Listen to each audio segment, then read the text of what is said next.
I appreciate when a lot of constituents are coming together in one place and then provide everything. It's a lot less taxing on me. I want to apologize for the informality a little bit. I was up in Penfield today at the I&I Tractor Club, so it was a jeans day today. But that's a nice introduction into where I come from. So for those of you who are familiar, who here is familiar with Penfield? Where Penfield is? A few people. Who knows? Where is it? I said I know where it is now. Okay, so It's over on 136. We do every year. they've got a nice setup, but today was low turnout, I think, because they were worried about rain and it was awfully hot. But Penfield, for those of you who don't know, is probably about 25, 30 miles that direction. It is a big metropolis. About 200 people, unincorporated town. My dad was born on a farm just south of Penfield. His dad was born on a farm just south of the big city of Royal. About 250 people. But I was a city boy, I grew up in Gifford, about 800 people. So my family has been in big cities for a long time. So that's where I grew up. I thought in Gifford there were only two types of people out there in the world. There were German Lutherans and there were German Catholics. The only people I knew growing up. German Catholics went to Penfield, German Lutherans went to Gifford. But, I grew up, I saw some bit of the world, and decided that Gifford was too small, was too flat for me, and wanted to get as far away from there as possible. So I graduated high school, I went out east to college, where I graduated from Yale University. While there, I got fellowships and jobs studying and working in Europe. I graduated from college and decided, after studying German, spending time in Europe, the next logical step was to go to China and learn Chinese. It didn't make logical sense, but at the time it seemed like something to be very different and challenging, something I enjoy, and with 1.2 billion Chinese at the time, probably not a bad language to know. So the Chinese were very nice to me, they were very welcoming, helped me learn Chinese. First 3 words of Chinese I learned, they really drilled in my head, were Hong Kong, Jiren, and Lanzhou, which mean very tall, giant, and basketball. Because every day I left the house, someone would say that to me. Many people would say that to me. Mark Twain once said, and this sort of seems to apply to my father, that when Mark Twain was, he said, 14 years old, his father was the most ignorant, know-nothing, backwards person he had ever met. But he was amazed that 7 years later, when Mark Twain was 21, how much his father had learned and grown and matured in the time he had been away. Well, I kind of had the same experience with my dad. When I was 17, I wanted nothing to be as far away from Gifford as possible. It was too flat, it was too small, there wasn't enough going on. But there is something with getting out and seeing the world and spending a little time away from your parents. And there's a lot of maturing young men do around that age. That when I came back home to visit family, I decided this is not that bad of a place to be.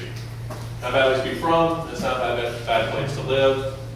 And as I got a little older, I was looking more towards raising a family. I decided, this place treated me very well. I was able to have a lot of experiences, do a lot of things, because a lot of people from this area gave and sacrificed a lot for me.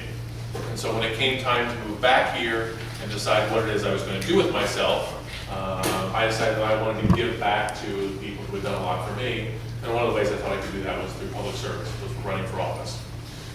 So about 12 years ago, I ran for the General Assembly, worked really hard, watched an awful lot, met a lot of people. Unfortunately, they didn't agree with me. Didn't send me off to Springfield, and that was probably good. A little more seasoned, and eventually in 2006, I was elected to the state senate.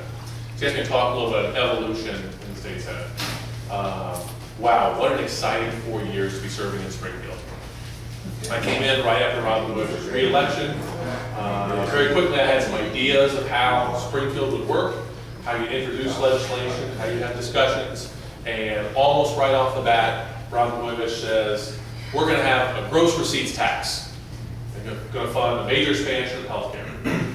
Well, I heard from a lot of constituents right away that this was not something they thought would be good for the state of Illinois, wasn't something they wanted me to support. So I thought, hey, my constituents telling me it's a bad idea and I shouldn't support it. I signed a letter with a few other senators to the governor and to the Senate president saying, I disagree with you, I think you should back off this plan, work with the legislature on something that creates jobs for people in the state of Illinois. Well, they didn't like hearing that, and a lot of my colleagues who came in with me, soon after they got in, they were given legislative assistants. It took me about 5 months before I got my legislative assistant. And so that was sort of a wake-up call as to the ways of things work in Springfield. It's hardball politics. But I have no regrets about what I did, because I was able to get by without assistance. It made it a little more difficult to manage schedules and things like that. It was a really good lesson to show that if you support your constituents, if you listen to them, they will be supportive of you. And I received an awful lot of support in district for the stance I took. And hopefully I continue down that road. So in that time since then, we've elected a new Senate president, who I have a very good relationship with. I think I work with much better. And we have a new governor, if you haven't noticed. You might have seen our old governor in the news recently. I mean, he really hasn't seemed to have left the news in the last 2 years or so. He made national headlines with his indictment, his arrest, and hasn't seemed to shy away from the spotlight since then. You saw him on talk shows, nightly talk shows, afternoon talk shows. You saw his wife on, I'm a celebrity, get me out of here. You saw him on The Apprentice, and now he's coming to you every night with his words caught on tape, played back for everyone to hear. And I think what it's shown is the Illinois General Assembly made the right decision in moving forward with our resolution. It wasn't something we did lightly. It's not something we'd ever done before in the state of Illinois. To get as far as we did with actual conviction of impeachment, but it was pretty clear to me it was the right thing to do, and here we are. So it's a new day. We have a new governor. We no longer have the guy who was trying to sell Senate seats and shake down children's hospitals for money. It should be a good day. Okay, other than the Bush trial stuff, you read anything else about the state of Illinois in the newspaper? Yeah, I read about the governor giving all his employees raises. I don't think that's right. At the economy we're in right now, and the city of Danville did the same thing, and the county did the same thing. I think that really sucks. When the economy's down like it is, and everybody's giving these people raises.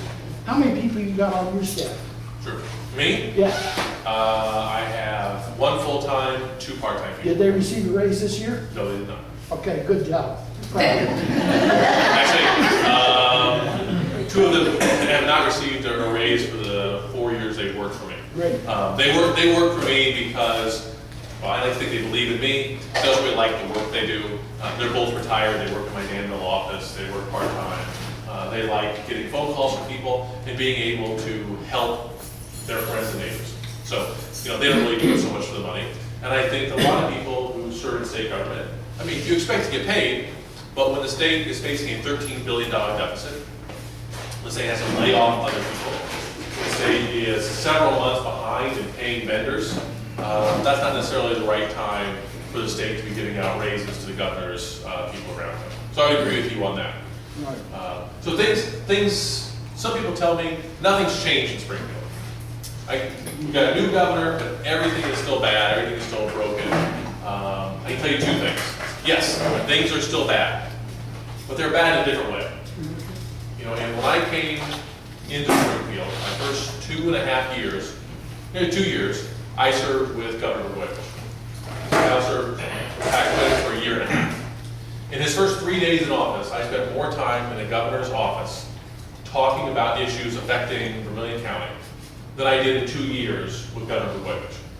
So Pat Quinn has some issues. I have points of disagreement with him, but he is in Springfield much more engaged than his predecessor. So you turn around and say, well, with this huge deficit, what do you mean he's more engaged? It seems like we're worse off today than we were 2 years ago when Blagojevich left office. And there is some truth to that. There's a lot of truth to that.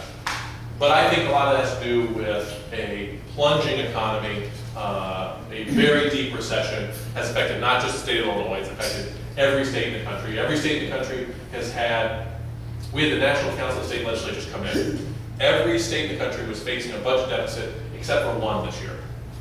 Can anyone tell me what that 1 state North might be? Dakota.